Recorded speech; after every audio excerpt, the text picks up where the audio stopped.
Let's take a little tour and see how my classroom is set up for storytelling and story acting. So first there's a low shelf where students have access to story stones that they can use for retelling. And then on some hooks along bookshelves and along the wall, there are flannel pieces or pieces I've printed from Kids Club that they can use to retell. There are small flannel boards and more storytelling and flannel pieces and extra hooks for stories that we have yet to learn.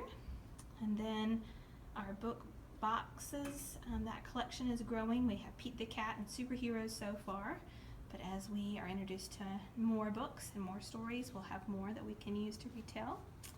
And then they have big flannel boards that they can grab to retell with a friend. And then over this way, we have our writing resources. So they have their binders and then their choices of paper. Kindergartners can use just a draw and label sheet, and then older students choose a few lines and a picture, or most tend to go for this one. This is our page for story writing that I use as well, so we can fill up that page with our story, and there's room for a little bit of a picture. And then here's my storytelling binder. Just keeps me organized with our storytelling, and it has a place for me to check off who's had a turn dictating a story.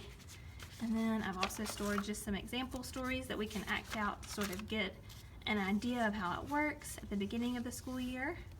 And finally, I have a place where I take some notes about what kind of stories kids are telling, how long they are, how they seem to feel about it, and just helps me record some data on how our storytelling is going.